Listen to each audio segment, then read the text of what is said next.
Tu pourrais bien avoir le meilleur message au monde, mais si ton titre accroche pas, il n'y a personne qui va l'entendre. En fait, il y a 67% des Américains qui écoutent des podcasts à chaque mois, mais seulement 15% qui vont trouver le contenu captivant qu'ils cherchent facilement. Alors, l'importance du titre et l'importance des déclencheurs magnétiques tout au long de tes épisodes de podcast, c'est crucial. Et c'est justement le sujet d'aujourd'hui. Tu cherches une façon de te démarquer et tu as choisi le podcast pour y arriver. Que tu aies lancé ou non un podcast en ce moment, tu es au bon endroit. Mon nom est Marco Bernard et avec l'Académie du podcast, j'ai aidé plus de 1000 francophones de 15 pays différents à se lancer dans le merveilleux monde du podcast depuis 2018. Je t'aide à maximiser l'impact positif que tu veux avoir auprès de ceux que tu souhaites attirer comme clients et ainsi cesser d'être le secret le mieux gardé de ton domaine en utilisant le podcast. Dans cet épisode, je vais te remettre tout de suite, je te le dis, un outil très simple, mais hyper puissant. En fait, c'est un outil, un assistant virtuel qui va te permettre de créer des titres à partir d'un épisode que tu vas avoir enregistré. Et ces titres-là vont être déclinés de 38 déclencheurs magnétiques différents, ce qui fait que ça va te donner le choix entre 38 propositions différentes sous 38 ambiances différentes pour être capable de vraiment choisir le titre qu'il te faut pour attirer l'attention. Et pourquoi tu as besoin de ça? C'est parce que même si tu as le meilleur contenu au monde, même si tu as enregistré le plus beau épisode, l'épisode le plus impactant que tu as jamais fait, ça va échouer de trouver les bons auditeurs si ton titre ne donne pas envie de cliquer. Et peut-être que tu t'es déjà senti justement frustré de voir ton contenu complètement ignoré malgré des heures d'effort ou malgré que parfois tu finis d'enregistrer un épisode de podcast et tu te dis « My God, que c'était bon celui-là ». Ça arrive à l'occasion, j'enregistre un épisode de podcast et je m'impressionne moi-même. Je me trouve bon.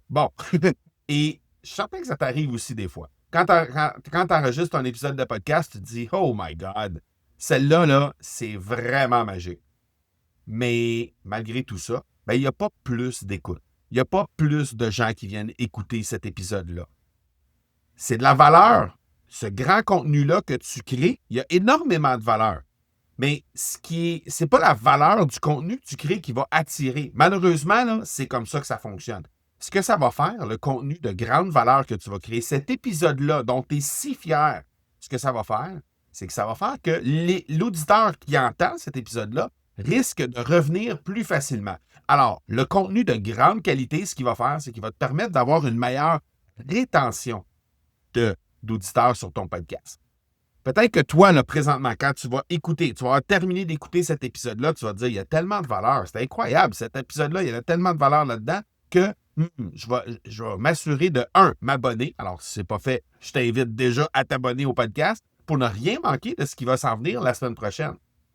Mais initialement, pour t'inviter à cliquer pour écouter et pour te rendre jusqu'à la 3e minute comme tu es là présentement de cet épisode de podcast-là, il a fallu qu'il y ait un titre qui t'interpelle.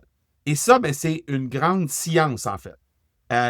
Et c'est cette perception-là que tu avais avant même d'écouter le podcast, avant même d'écouter l'épisode que tu écoutes en ce moment, qui fait toute la différence entre des gens qui cliquent pour écouter ton épisode ou des gens qui vont juste passer leur chemin et vont passer par-dessus ton contenu.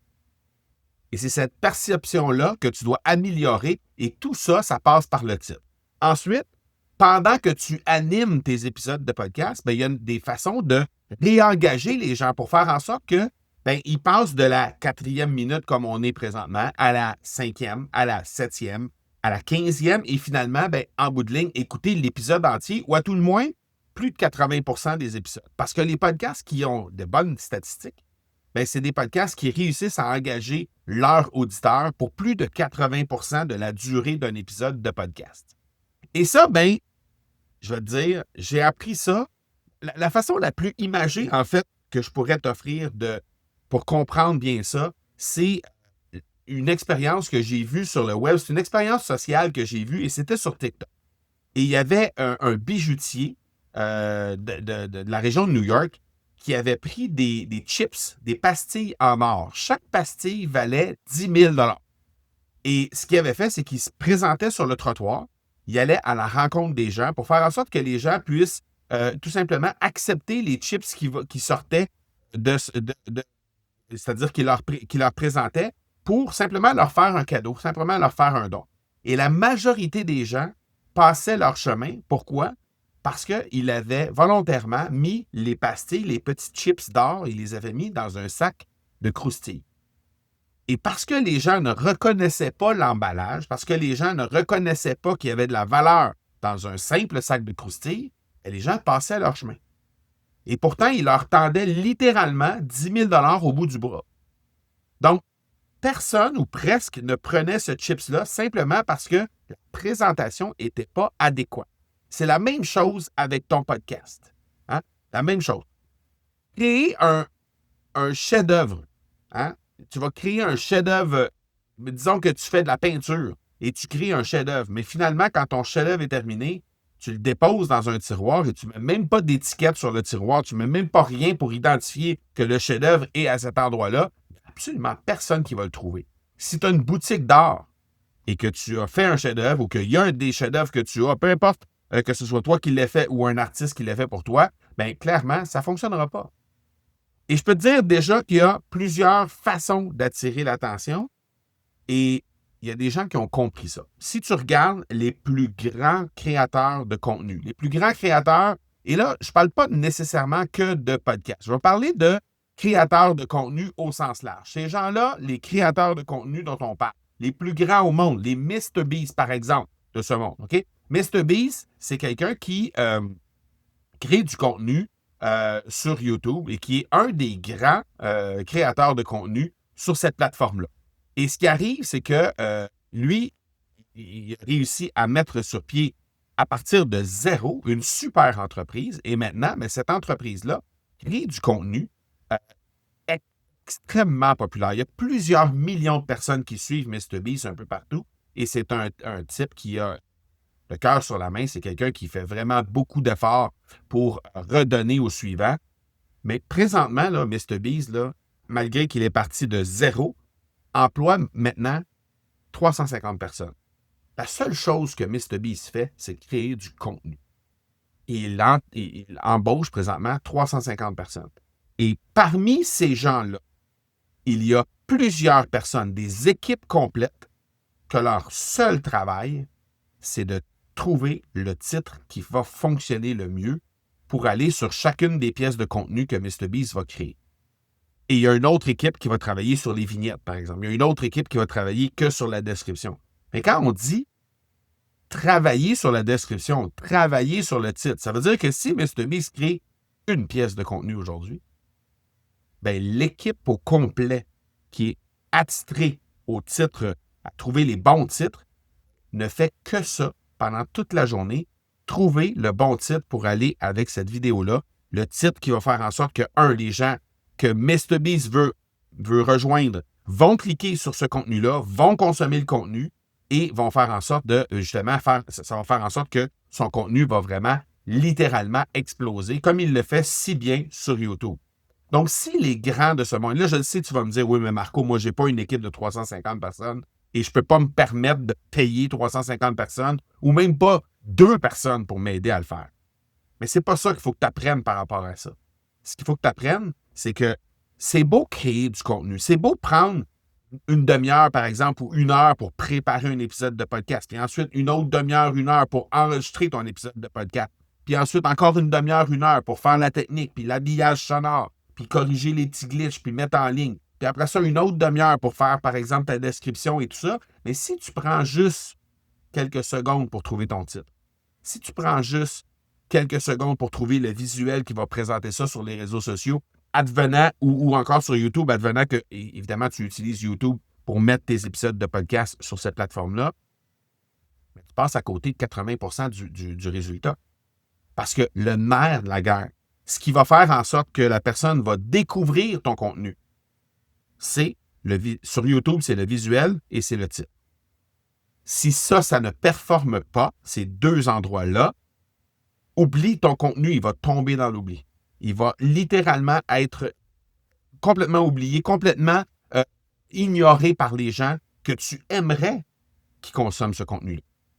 Donc, de mettre de l'effort à préparer du contenu, c'est très louable et c'est important. Mais de mettre peu de temps sur les titres et sur les vignettes, par exemple, dans le cas où on utilise YouTube, ben, c'est une grave erreur. Et si tu ne réussis pas à comprendre ça, ben, ce que ça va faire, dans le fond, c'est que tu vas créer du super contenu, tu vas mettre énormément de temps à créer ce contenu-là, mais tu ne rejoindras pas 90% des gens que tu pourrais rejoindre si ton titre était cohérent. Donc, ça, c'est le nerf de la guerre. Maintenant, là, tu me dis, OK, Marco, c'est beau, j'ai compris, ça me prend un bon titre. OK, parfait. Comment je peux faire ça maintenant, avoir un bon titre? Bien, il y a plusieurs choses qui vont te permettre de pouvoir avoir un bon titre et je vais te donner une idée des 7 grandes familles de déclencheurs que tu peux utiliser lorsque tu fais lorsque tu veux créer un bon titre. D'abord, il y a l'aspect curiosité. C'est important que quand tu crées un titre d'épisode de podcast ou quand tu crées un titre de contenu sur les réseaux ou encore sur YouTube ou sur ton podcast, que les gens aient une certaine curiosité autour de ce qu'ils vont voir dans le titre. Pourquoi? Parce que les gens sont curieux de nature, vont être portés à cliquer pour en découvrir davantage. Parce que si tu ne leur livres pas tout ce qu'il y a à livrer dans le titre, évidemment, bien, ils vont vouloir en savoir davantage, évidemment, dans la mesure où ils sont intéressés par la thématique que tu as proposée dans cet épisode-là. Ça, c'est la première chose. Le deuxième déclencheur, c'est les déclencheurs d'erreurs. Ça, c'est hyper populaire. D'ailleurs, tu as juste à regarder ton fil d'actualité. Si tu regardes, il y a plein de choses. Ou regarde sur YouTube, tout ce qui est contenu qui à tendance éducative, là, 5 erreurs que tu fais tel truc, 3 erreurs que tu veux éviter, les 9 erreurs que j'ai fait avant de démarrer mon podcast. Tout ce genre de trucs-là, ça existe sur le web et ça fonctionne. Pourquoi? Parce que les gens veulent éviter de faire ces erreurs-là. Ils veulent, on veut tout avoir le plus rapidement possible aujourd'hui. On veut éviter, on veut avoir les raccourcis pour faire en sorte qu'on ne fasse pas ces erreurs-là. Donc, les erreurs, c'est le deuxième type de déclencheur que tu peux utiliser en bâtissant tes titres. Ensuite de ça, le troisième déclencheur, c'est le déclencheur de l'urgence. Parce que plus on va donner l'impression dans notre titre qu'il y a une urgence d'agir, qu'il y a une urgence de cliquer pour écouter le contenu maintenant. Par exemple, tu pourrais dire, attention, ce message ne sera valable que cette semaine seulement. Ou attention, je ne sais pas moi, tu pourrais dire quelque chose comme cet épisode doit absolument faire partie de ce que tu écoutes dans la prochaine semaine si tu veux réussir avec ton podcast. Évidemment, là, je te donne des exemples par rapport au podcast, mais ça peut être n'importe quoi. Une mise en garde et quelque chose d'urgent dans le titre, ça va faire en sorte que les gens vont être portés à passer à l'action plus rapidement. Quatrième type de déclencheur, c'est la comparaison. Alors ça, c'est, par exemple, de comparer l'option A à l'option B.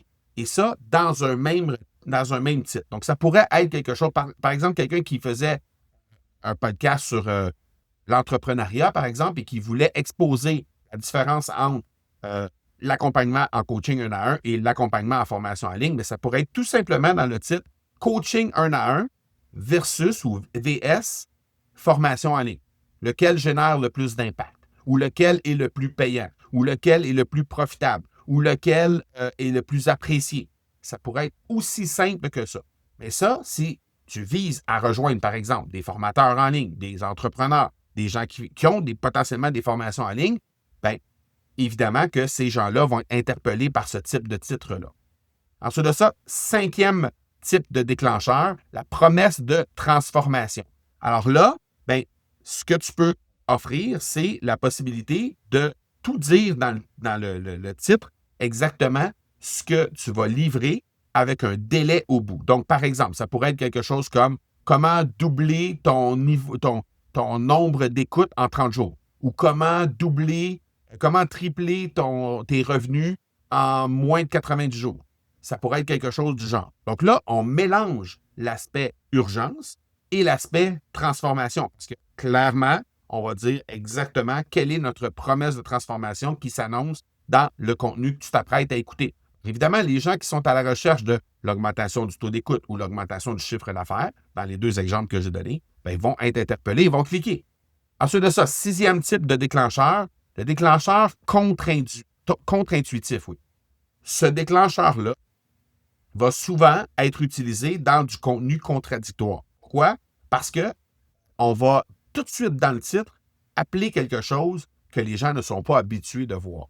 Donc, ça pourrait être quelque chose, quand on est en développement personnel, par exemple, ça pourrait être quelque chose du type « Pourquoi tu dois absolument arrêter de plaire à tout le monde? » Ou « Pourquoi plaire à tout le monde te mène dans le mur? » Ou « Pourquoi le fait de, je ne sais pas moi, pourquoi faire un régime va t'empêcher de perdre du poids? » Donc, des trucs contre-intuitifs comme ça. Alors que tout le monde pense généralement que si on fait un régime, évidemment qu'on va perdre du poids, bien, lorsqu'on amène des choses contre-intuitives comme ça, bien, ça fait en sorte que créer de la curiosité, ça fait en sorte que les gens vont « Ah oui, ben là, moi, en plus, ça fait 4 régimes que je fais de suite, puis je n'ai pas réussi à perdre un seul kilo, alors c'est sûr que je vais cliquer parce que je veux aller voir pourquoi les régimes vont t'empêcher de perdre du poids ou ne te donneront jamais, ne te permettront jamais d'atteindre le poids de rêve que tu cherches. » Bien là, évidemment, quand ça fait plusieurs régimes que tu fais et que tu échoues à chaque fois, et que, bien évidemment, toi, probablement que tu vends une alternative à des régimes à ce moment-là, bien évidemment que les gens vont vouloir cliquer pour en savoir plus là-dessus. Et finalement, le 7e type de déclencheur, bien, c'est le déclencheur d'autorité. Donc là, ce qu'on veut faire, c'est qu'on va aller chercher une autorité dans un domaine précis et venir l'appeler dans le titre. Donc, ça peut être très large dans le sens, ça peut être, on peut appeler les pros, par exemple, on pourrait dire ce que les pros du podcast ne vont jamais te dire sur leur titre, tiens, par exemple, sur l'importance de leur titre ou sur comment ils font leur titre, quelque chose du genre. Donc, les pros du podcast, ça pourrait être une forme d'autorité. Mais ça peut être encore plus précis que ça. Ça peut être carrément nommer quelqu'un. Par exemple, comment MrBeast crée ses titres de contenu. Ça pourrait être carrément quelque chose comme ça.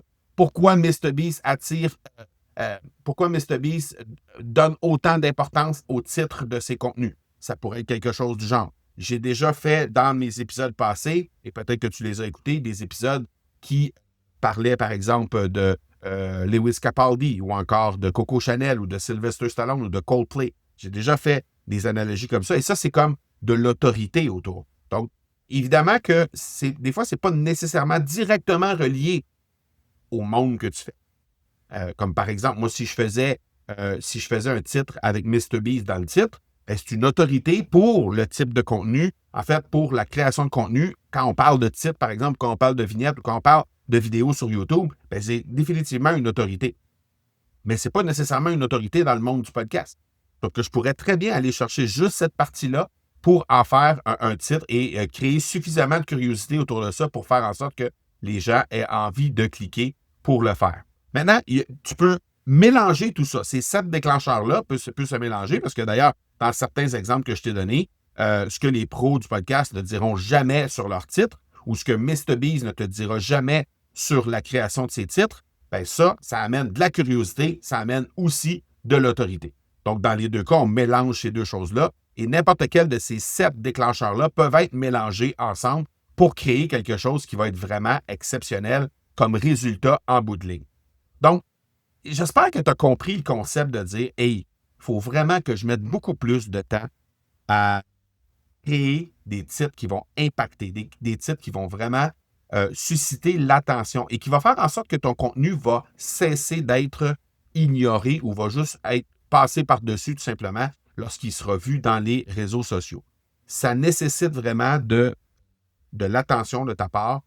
Je dois te dire que depuis, je dirais à peu près les 6 derniers mois, j'utilise l'outil que je vais te donner, auquel je vais te donner accès maintenant pour créer des titres d'épisodes de podcast, mais aussi pour créer des titres quand vient le temps de choisir, par exemple, des titres pour des vidéos sur YouTube ou pour des shorts même sur YouTube. Et je dois te dire que le nombre de vues qu'il y a sur les différents contenus qu'on crée présentement est en hausse de à peu près entre x3 et x4. OK? Et c'est pas parce que le contenu est meilleur ou pire, ça n'a rien à voir. Parce que la vue, elle est générée par le clic, elle n'est pas générée par le contenu en tant que tel. Donc oui, probablement qu'il y a un peu de la qualité du contenu parce qu'il y a des gens qui reviennent régulièrement pour venir consommer notre contenu. Donc oui, il y a un peu de ça. Mais initialement, si on n'intéresse pas les gens, si on ne suscite pas suffisamment le clic pour faire en sorte que les gens viennent vers nous, bien, ça fait en sorte que ça ne fonctionne pas. Donc, moi, là, ce que j'ai envie de faire avec toi, c'est que je vais t'offrir la possibilité d'accéder à notre générateur de titres. OK? C'est relativement simple à utiliser. Tu vas voir, il y a 3 petites questions et tu peux mettre le contenu, c'est-à-dire tu peux mettre la transcription d'un épisode de podcast, par exemple, ou d'une vidéo que tu peux aller mettre dedans. Et là, il va te générer 38 options différentes de titres. Et c'est directement à partir de ChatGPT. Donc, évidemment, si tu as un compte payant, ça va aller encore plus rapidement. Si tu as un compte gratuit, ça se peut qu'il y ait certaines limitations, notamment au nombre de réponses qu'il va te donner, mais ça va quand même te donner une très, très bonne idée de ce que tu peux faire et comment tu peux travailler. Évidemment, là, ce que je suis en train de te dire, c'est pas que tu ne dois pas apprendre à juger et à avoir le bon réflexe pour créer des titres qui vont être impactants. Tu ne dois pas entièrement te fier à l'intelligence artificielle pour faire ça. Tu dois avoir certains réflexes. On peut t'enseigner à faire ça dans l'Académie du podcast. Je t'ai nommé les 7 grandes familles de déclencheurs aujourd'hui dans l'épisode de podcast. Je pense que tu es déjà quand même assez bien ferré pour être capable d'avancer là-dedans et être capable de créer du contenu qui va attirer l'attention par le titre en tant que tel. Mais si jamais tu veux aller plus loin là-dessus, bien, tu pourras nous le dire, puis ça va nous faire plaisir de pouvoir t'aider à avancer là-dedans. Donc, pour accéder à notre assistant pour t'aider à créer les titres sur tes contenus podcast ou tes contenus vidéo, bien, tu peux nous écrire à support@academypodcast.com. Okay? Tu nous écris et nous, on va entrer en contact avec toi, on va te donner cet outil-là et de cette façon-là, bien, on va pouvoir t'aider à avancer et à créer de meilleurs titres pour ton contenu, faire en sorte que ton contenu va être davantage découvert et qu'il y a plus de gens qui vont pouvoir découvrir la grande qualité que tu crées. Évidemment, bien, plus il va y en avoir, bien, plus il va y avoir de paires d'yeux qui vont être là sur ton contenu et plus tu risques évidemment d'avoir de grands résultats avec le contenu que tu crées. Donc, tu nous écris support@academypodcast.com. On va rentrer en contact avec toi. On va te livrer cet assistant virtuel avec grand plaisir. À part ça, c'est tout à fait gratuit. Et ben, on verra s'il y a d'autres choses que tu peux, sur lesquelles on peut t'aider aussi. Mais bref, ce serait une façon pour nous de pouvoir te donner un petit coup de pouce et t'aider à générer davantage d'attention sur le contenu que tu crées. Alors, j'espère que ça t'a plu. On se parle la semaine prochaine. Ciao, ciao.